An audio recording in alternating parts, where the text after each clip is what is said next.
lebih mengutamakan kader internal atau kader eksternal, yang penting elektabilitasnya mungkin, Mbak? Ya harus realistis bagaimana melihat situasi di lapangan, karena setiap daerah itu wilayahnya itu berbeda-beda. Ini kira-kira peluangnya ada di wilayah mana? Ya. Nama Pak Anies juga makanya menarik juga ya? Iya. Menarik juga, Pak.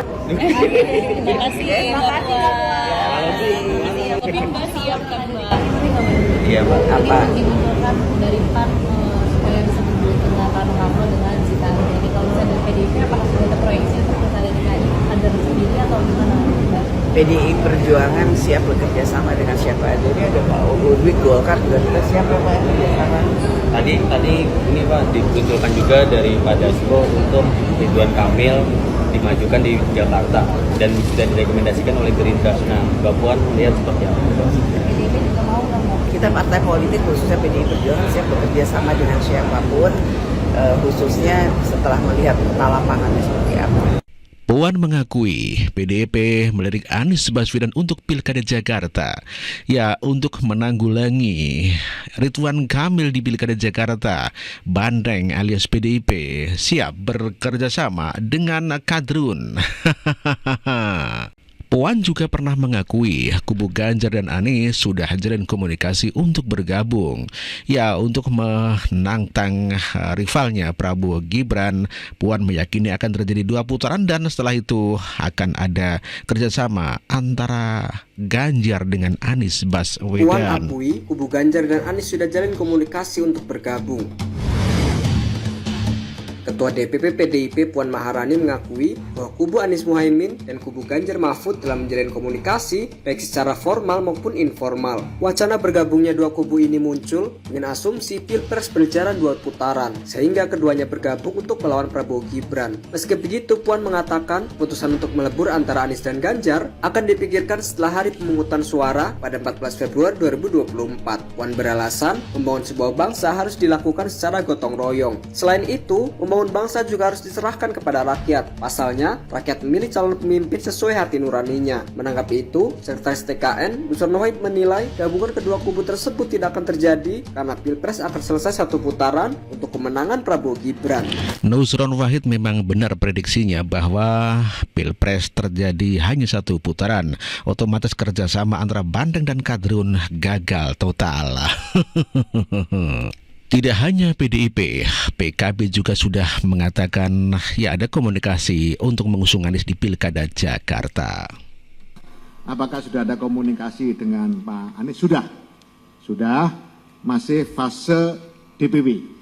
Jadi kita sudah memanggil Ketua DPW untuk kita suruh melakukan komunikasi dengan timnya Pak Anies untuk melakukan pendalaman secara lebih detail lagi, tidak hanya bersifat seremonial, ya. Karena kalau sudah di atas itu kan nggak mungkin ngomong detail. Nah ini ngomong detail, makanya sekarang pada level DPW sudah pendalaman terus tentang data, tentang peluang, tentang macam-macam.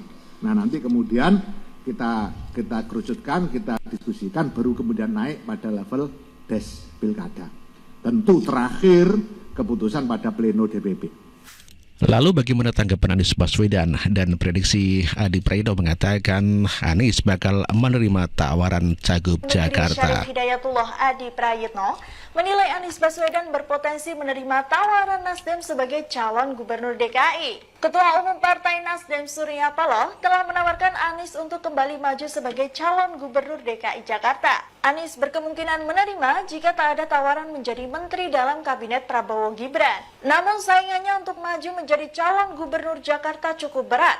Seperti halnya Ridwan Kamil, Menteri Sosial Tri Risma Harini, dan mantan Panglima TNI Jenderal Andika Perkasa. Ketua DPP Partai Nasdem Willy Aditya mengungkapkan bahwa Anies Baswedan adalah prioritas utama Nasdem sebagai calon gubernur DKI Jakarta di Pilkada 2024. Namun, hingga kini Nasdem masih menunggu jawaban Anies untuk mempertimbangkan tawaran tersebut.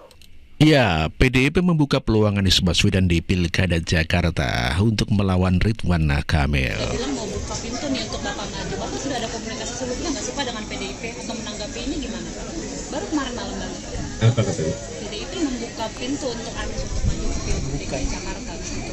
Iya, saya terima kasih sekali pada teman-teman di PDIP yang membuka itu di dalam rakerdanya ya, dalam rakerdanya. Saya sangat apresiasi, dan buat kami keterbukaan